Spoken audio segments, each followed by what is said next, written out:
We're always told to stand strong in the face of adversity, to be unyielding, unbreakable. We build walls around our hearts and minds, thinking that being rigid is the same as being strong. What if real strength isn't about being stiff and unmoving? What if it's about knowing how to bend? And even if you do break a little, your repaired self is even stronger. The trees all around us have mastered this. They face brutal storms, long droughts, and the constant crushing pressure of their own growth. And yet, they're still standing. They don't just survive, they thrive. For millennia, they've been perfecting a design for resilience, a quiet masterclass in the power of adaptation. There's a blueprint for a different kind of strength written right into their biology, in their wood, in their branches, in their hidden roots. A strength that's flexible, deep, and interconnected. So what if we could learn their secrets? What if we could decode their natural blueprint and apply its hidden metrics to our own lives? That's what we're doing today.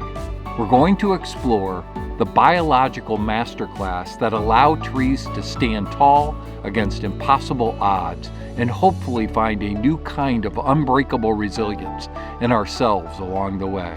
Let's be honest, we're obsessed with the visible stuff. The achievements, the job titles, the highlight reel of success. We're like gardeners who judge a tree just by its pretty leaves, completely forgetting that the whole amazing tree is held up by something we can't even see. The real story of a tree's strength starts in the dark, down in the soil within its roots. A tree's root system is a marvel of engineering. It's not just some dumb anchor. It's a sensitive intelligence, exploratory network. When a root hits an obstacle, a solid rock, a concrete barrier, it doesn't waste energy trying to smash through it. It adapts. Studies show that roots, when faced with a barrier, will simply grow down and around it, always looking for the path of least resistance. Once they're past it, they may even return to their original course, having navigated the problem without giving up on their search for water and stability. That's not a weakness, that's wisdom.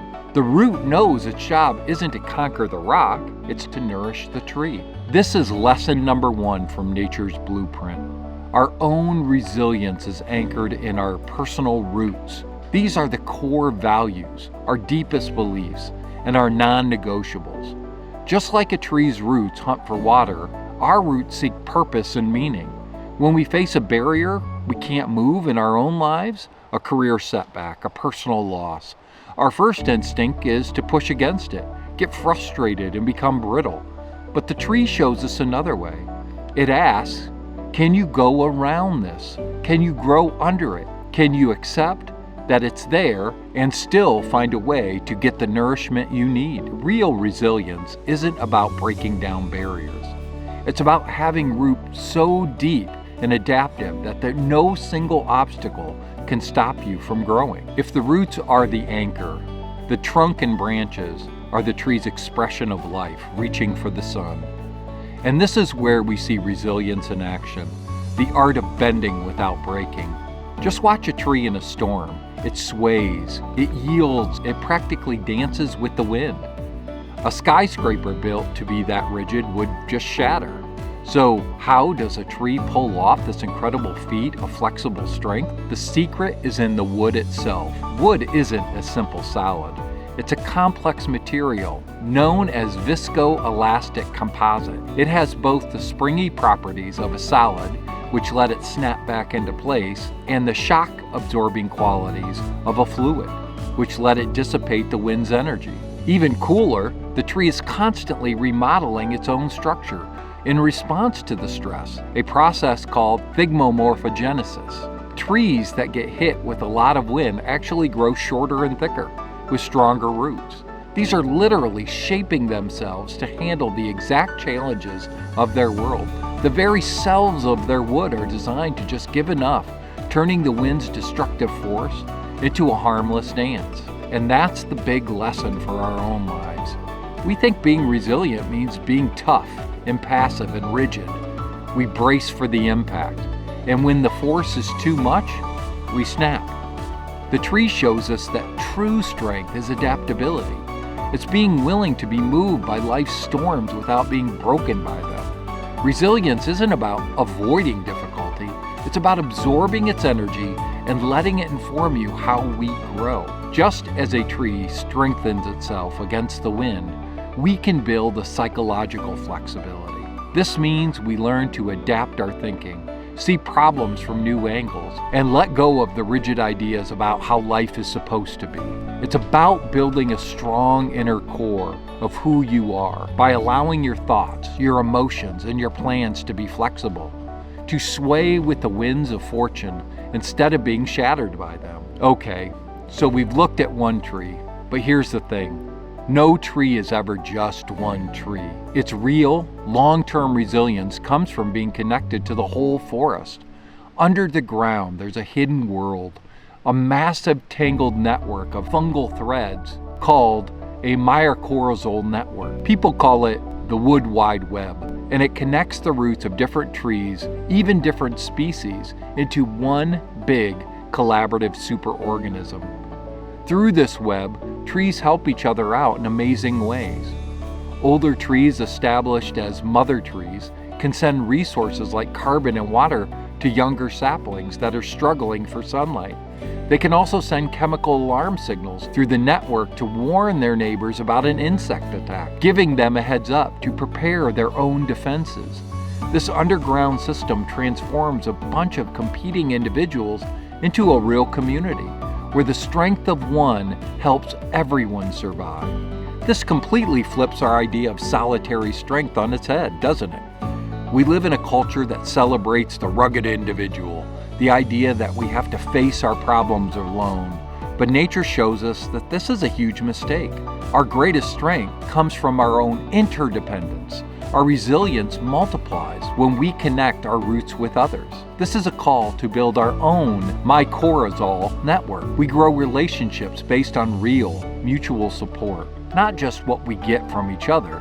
It's about having the courage to be the mother tree sometimes, sharing your wisdom and resources with those in need.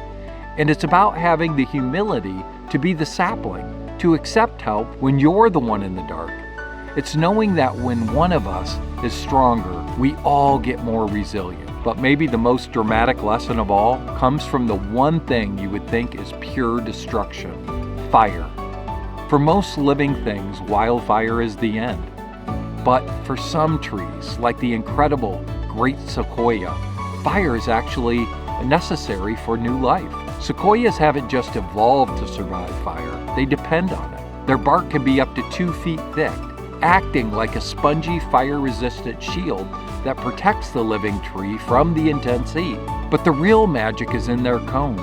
Sequoia cones are serotinous, which means they are sealed shut with resin, sometimes for many years. They stay locked up until a wave of intense heat from a fire sweeps through, melting the resin.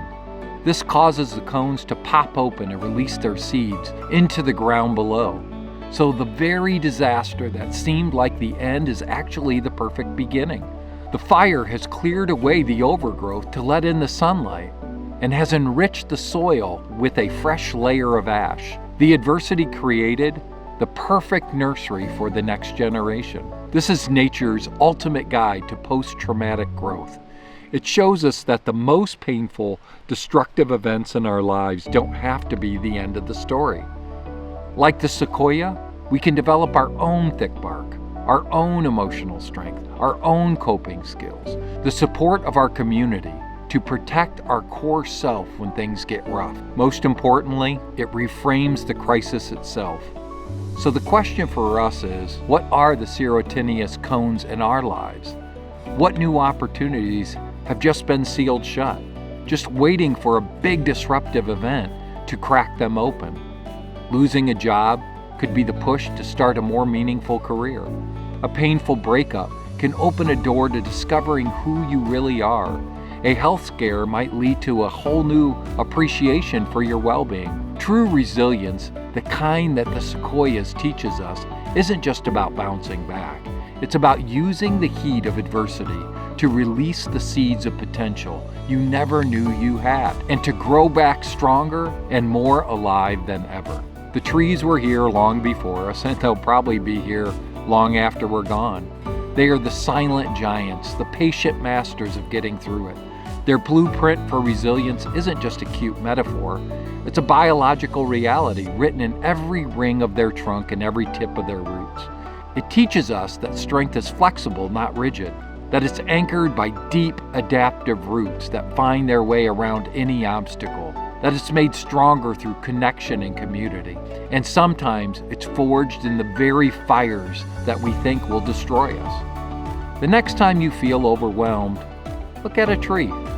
See how it dances with the wind.